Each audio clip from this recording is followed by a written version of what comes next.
Assalamualaikum warahmatullahi wabarakatuh, sahabat dekat. Salam Dunia warahmatullahi keperluan, akhirat tujuan. Alhamdulillah, saat ini kita sedang nongkrong bareng dengan Kang Magli di saungnya nih, saung angkringan Kang Magli. Kita sambil ngopi, ngopinya ini ngopi spesial, yakni ngobrol perkara iman. Iya. Ya. Benar, Pak Haji. Jadi penting kita Gli, dimanapun berada dengan siapapun, bagusnya kita sering-sering bicara tentang iman. Supaya apa? Hakikatnya agar iman ini masuk ke dalam hati. Ya, Berarti nggak langsung dengerin didengar aja nggak cukup, Pak Haji. nggak cukup.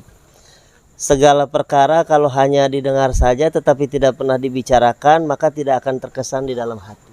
Oh Ya. iya, benar. Jadi bagaikan cinta kepada istri, Iya. kalau kita hanya sekedar diam saja tapi tidak dibicarakan, istri tidak akan paham, ya Nggak ngerti ya, Nggak nggak ngerti. ngerti. Benar. Jadi terkadang ucapan cinta itu akan jatuh ke dalam hati. Begitupun kalau kita ini memperbanyak tentang bicara tentang perkara iman, maka iman itu pun akan jatuh ke dalam hati. Ini luar biasanya, Gli. Jadi kalau sekiranya iman ini udah masuk ke dalam hati, dada kita ini bakal luas.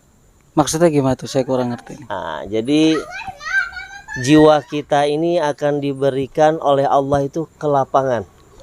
Karena adanya iman. Betul. Ya. Betul. Iman ini adalah bentuk keyakinan. Dan sebaik-baik yakin kita hanya kepada Allah. Saat ini banyak hati manusia terisi dengan dunia. Oh banyak.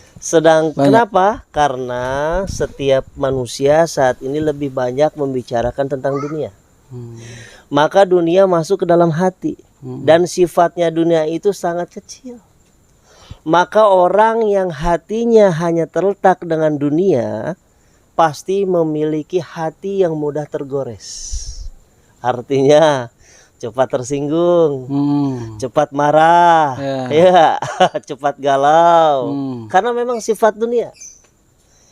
Tetapi kalau iman sudah bersemayam di dalam hati, maka hakikatnya kebesaran Allah lah yang masuk ke dalam hati. Dan zat yang maha besar, Allahu Akbar, Allah maha besar.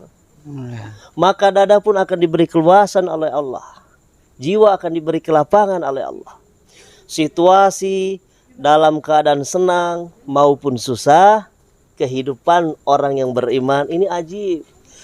Ketika datangnya senang dia bersyukur, ketika datangnya susah dia bersabar. Bener gak? Benar. Tapi susah itu, Ji. Memang benar ya. Jadi kita ini ketika orang mengetahui nilai suatu uang, betul gak? Betul. Maka orang itu akan siap berkorban. Betul. Untuk mendapatkan uang. Iya. Dia siap berangkat pagi pulang malam. Iya. Banting tulang sampai tulang ke banting-banting. Nah. Setuju itu, setuju Kan? Setuju. Hampir semua, termasuk saya. Iya. Kenapa? Karena dia tahu nilainya uang. Akhirnya dia rela berkorban. Iya. Proses pengorbanannya dia, meninggalkan anaknya, meninggalkan istrinya dari pagi, kadang lembur, Betul. kadang berhari-hari. Bahkan banyak sahabat-sahabat kita, saudara-saudara kita tahun-tahun gak pulang-pulang. Iya. Pergi ke negeri jauh, kadang 2 tahun sekali, 3 tahun sekali. Asbabiah pengorbanan itu maka akan diberikan hasil. Betul. Betul gak? Betul. Dia dapat apa yang dia impikannya. Betul. Dia dapat harta yang kemudian dia bisa membelanjakan sesuai keinginannya. Begitupun iman. Kita ingin mendapatkan iman tapi hanya bercanda di dalam rumah, tidur-tidur enak di dalam kasur, di atas kasur, tidak mungkin. Berarti harus ada pengorbanan. Harus juga. ada pengorbanan. Gitu ya. Dan sedangkan nilai iman itu, Gli, ini luar biasa. Sekecil-kecilnya iman, Rasul sampaikan, kalau saja ini kita bawa ke kehidupan akhirat, maka Allah akan membalasnya surga yang Kecilnya 10 kali lipat, sekecil-kecilnya surga 10 kali lipat besarnya dunia ini. Luar biasa ya? Luar biasa. Luar biasa ya? Dan Rasulullah sampaikan ini, man kana akhiru kalimihi la ilaha illallah dakhalal jannah. Barang siapa, kata Rasulullah, yang di akhir hidupnya dia mampu lisannya mengucap kalimat la ilaha illallah, maka dijamin masuk ke dalam surga. So. Ya, tugasnya kita taat. Salah satu bentuk ya, contoh azan berkumandang. Panggilan Allah hakikatnya bukan panggilan muazin. Ya. Tapi panggilan siapa? Panggilan Allah. Allah.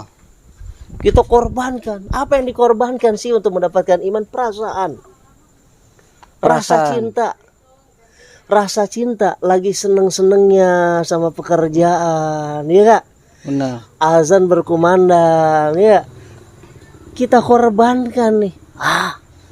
Pekerjaan kecil, Allahu Akbar, hanya Allah yang Maha Besar.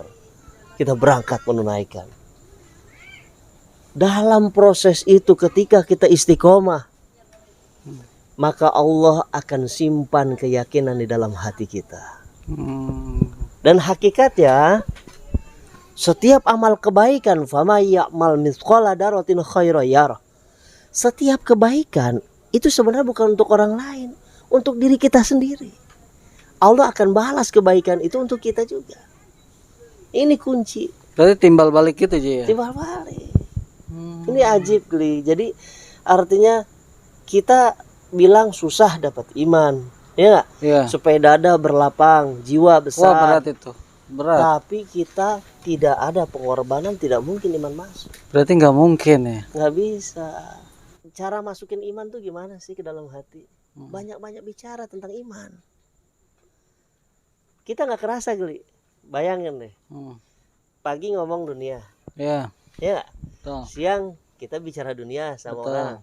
Pulang ke rumah kita bicara dunia Pasti. dengan keluarga, ya nggak? Pasti. Sampai kita mau nutup mata untuk tidur, kita bicara dunia juga. Benar. Sampai bangun tidur kita begitu lagi. Betul. Hari-hari terus seperti itu. Alhasil apa yang terjadi? Dunia masuk ke dalam hati.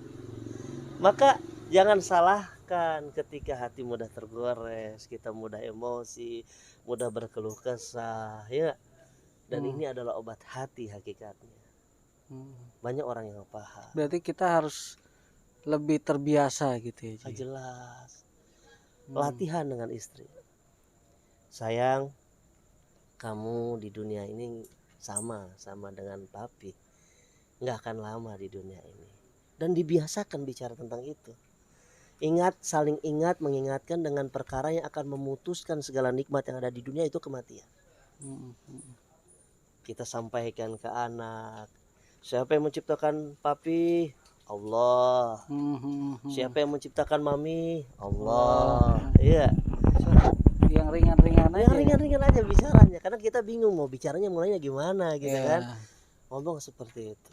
Ketika misalkan anak lagi makan, enak pi, kita ngomong sama anak, yang menciptakan enaknya makan siapa? Allah. Ya, nah, ya ilaha illallah.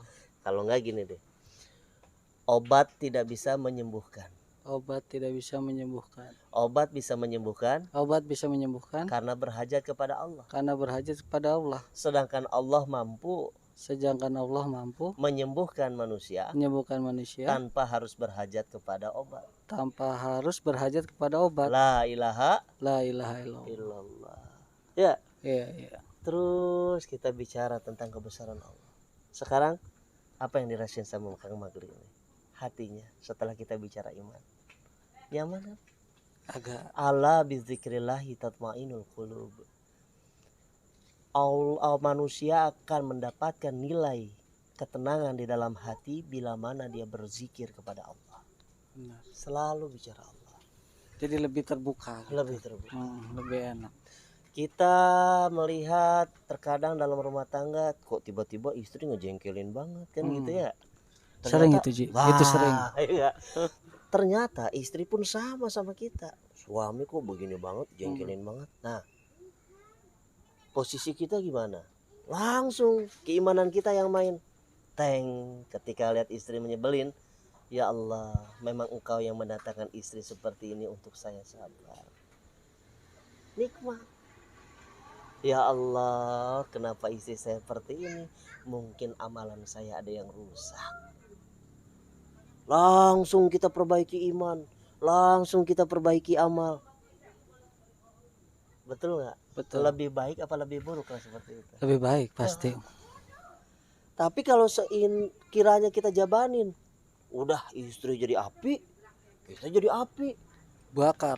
Kenapa? Karena isi hati kita kagak ada Allah. Iman kita salah, keyakinan kita salah. Betul. Yang kita lihat cuman keyakinan mata. Nih perempuan ngejengkelin nih, kagak ngormatin gue bagi laki.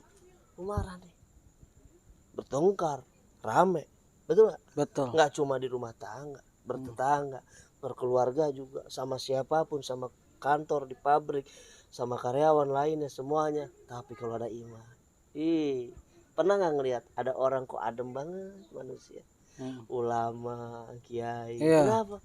Karena dia bawa iman kemana-mana. Kepalanya isinya Al-Quran, hatinya kebesaran Allah. Gimana nggak tenang? Bareng sama Allah. Masya Allah. Nah inilah obrolan singkat.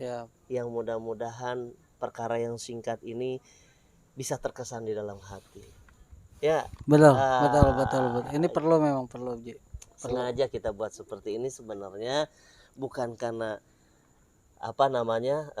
videonya, ya enggak? Tapi memang kita lihat asbab daripada pembicaraan ini, pasti Allah akan menurunkan nur cahaya. Dan alhamdulillah, mudah-mudahan sahabat-sahabat kita juga yang mendengarkan, yang melihat, kita berbagi kan. Supaya pembicaraan kita juga jadi asbab hidayah. Ya.